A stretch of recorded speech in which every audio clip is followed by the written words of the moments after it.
મુશ્કેલીમાં વધારો થયો છે। આપને જણાવી દઈએ કે ભગવાન બારડને જે સજા કરવામાં આવી હતી તેના ઉપર સ્ટે મૂકવા માટે હાઈકોર્ટે મનાઈ ફરમાવી છે। હાલ જે તાજા વિગતો મળી રહી છે તે અનુસાર સેશન્સ કોર્ટના ચુકાદાને હાઈકોર્ટે રદ કર્યો છે। સેશન્સ કોર્ટ તરફથી જે પણ ચુકાદો આપવામાં આવ્યો હતો તેને ગુજરાત હાઈકોર્ટે રદ કર્યો છે, એટલે કે સેશન્સ કોર્ટ તરફથી તેના ઉપર સ્ટે મૂકવામાં આવ્યો હતો, પરંતુ આ સ્ટેને હાઈકોર્ટે રદ કર્યો છે।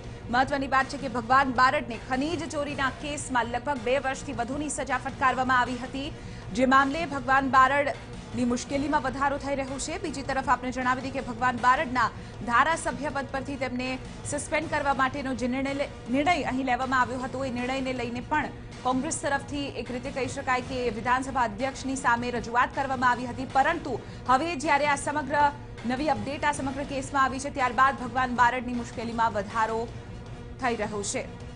आज मुद्दे વધુ જાણકારી મેળવીશું ટીવી9ના સંવાદદાતા સચિન પાટીલ પાસેથી। સચિન, ભગવાન બારડની મુશ્કેલીમાં વધારો ચોક્કસથી જોવા મળી રહ્યો છે। હાઈકોર્ટે સ્ટે રદ કર્યો છે, વધુમાં શું કહ્યું હાઈકોર્ટે? સચિન, ચિત્રા, જે આખો મામલો છે, મામલામાં જે પ્રકારે પ્રેયર કરવામાં આવી હતી, સરકાર દ્વારા જે પ્રકારે માંગણી કરવામાં આવી હતી કે જે સેશન્સ કોર્ટનો ચુકાદો છે, સેશન્સ કોર્ટનો ચુકાદો જેમાં કોઈ પણ પ્રકારના કારણ વગરનો આ ઓર્ડર કરવામાં આવ્યો છે અને જેથી આ ઓર્ડરને જે છે પડકારવામાં આવ્યો હતો, અને જે ઓર્ડર છે ઓર્ડરની અંદરના જે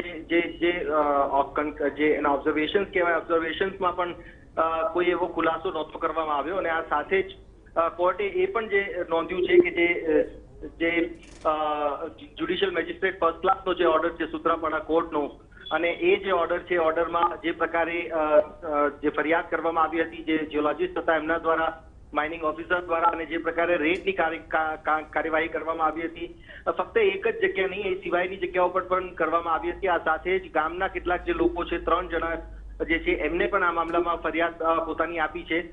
ત્યારે આ જે સમગ્ર મામલો છે, મામલામાં જે જ્યુડિશિયલ મેજિસ્ટ્રેટ ફર્સ્ટ ક્લાસ સૂત્રાપાડાએ જે ઓર્ડર કર્યો છે, ઓર્ડરમાં કોઈ પણ પ્રકારે એવા કોઈ વિશેષ બાબત નથી અને કોઈ શંકાજનક બાબત નથી, અને જે ઓર્ડર કરવામાં આવ્યો છે એમાં સંપૂર્ણ રીતે જે પુરાવાઓ છે, પુરાવાઓ જે સંમિલિત થાય છે આખા કેસ સાથે, ત્યારે એ બાબતને પણ કોર્ટે અહીંયા ઓબ્ઝર્વેશન કર્યું છે, અને સાથે જ કોર્ટે કહ્યું છે કે આ જે મામલો છે મામલામાં ફરીથી જે સેશન્સ કોર્ટ છે, સેશન્સ કોર્ટમાં મામલામાં વધુ સુનાવણી હાથ ધરવામાં આવે અને આ કેસને ફરીથી સેશન્સ કોર્ટમાં ચલાવવામાં આવે।